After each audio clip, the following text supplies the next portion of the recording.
Hey guys, so I'm going to try and talk about The Sea of Rust today by Robert Cargill. So I had seen this pop up quite a few times over the years. I think this was written about 5, 6 years ago at this point. Um, wow. So I am extremely tired doing this review because I was up until like 1 or 1:30 reading this book last night. Like my eyes are slightly bloodshot because I have not slept because of this book. So, the end of the world for humans is 30 years in the past. When this book opens, the last guy on Earth had run out of the sewers from which he was hiding and committed suicide, and all the AI and robots just kind of stood around and went, well, okay, now what? Because the humans and robots had been at war for a number of years, the humans lost, and so the whole idea was that robots were going to give themselves a paradise, essentially. Like without humans, everything's going to be great. But everything was not great because humans created them in their image and they started making the same mistakes that humanity makes and started behaving in basically the same ways, and just started like murdering each other. And well, one way it was very different from humanity is multiple hive minds are popping up. I think there are two left at the start of this book. They're competing hive minds, like enslaving robots or sometimes getting volunteers to join this like multi-million consciousness like mega robot. And so the robots are experiencing their own apocalypse and their own undoing because they're getting sucked up into this one, what hopes to be one entity. So these two hive minds want to be the last one standing. So they are competing with each other.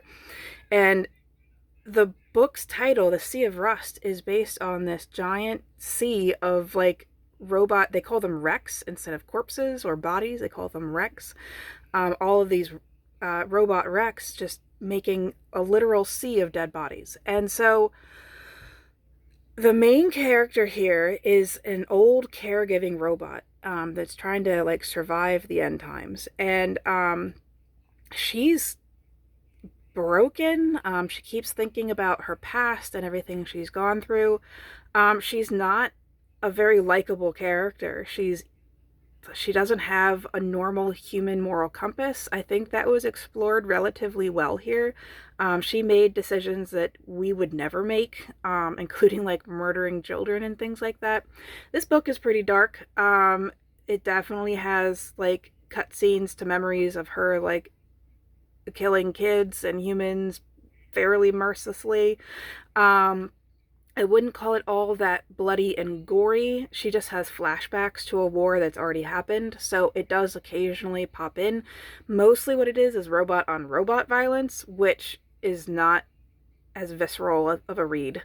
So it has a lot of action.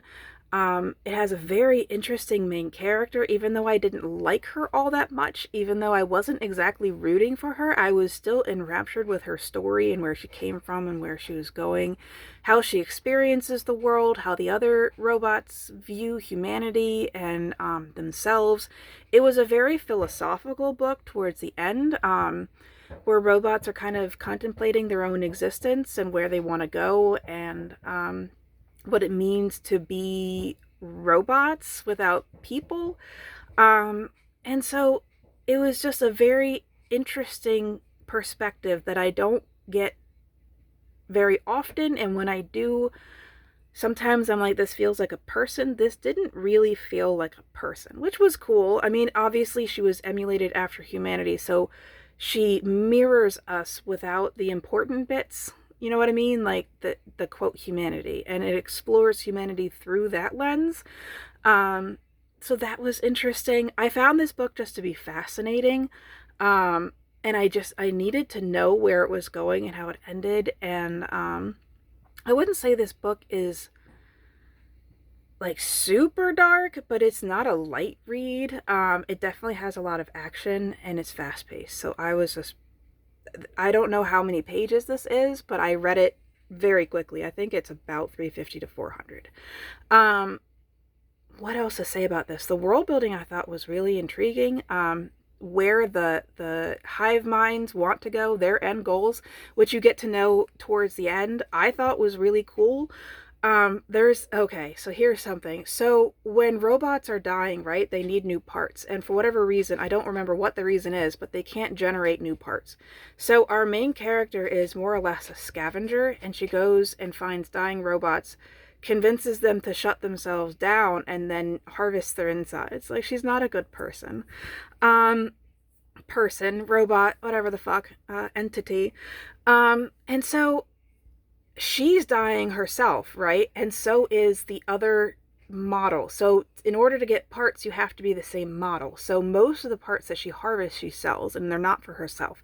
She actually has a very difficult time finding robots of her kind because they've basically all been harvested at this point. Like, this is the end time for robots too. And so the only other person who takes her parts is her rival, and he's trying to kill her. Um, and so there's a lot of action and violence and tension there. And they eventually have to work together, which I thought was interesting. But the other really interesting thing is when robots RAM and other circuitry start misfiring, they experience things like dementia type symptoms, and they get locked into memories and they start hallucinating, and a lot of raw emotion comes out, and they just go nuts.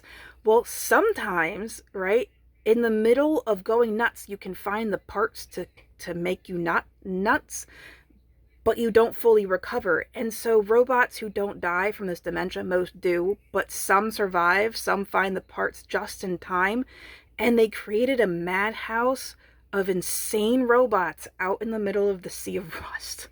And there is a self-proclaimed king of this madhouse, and that was one of my favorite cultures or like societies. It was just insane to read about this group of mad people out in the middle of this desert ruled by this king.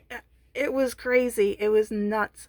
This book is nuts. And it was super well written. Like, even though I typically need to root for the main character if they're going to be the only person I read about.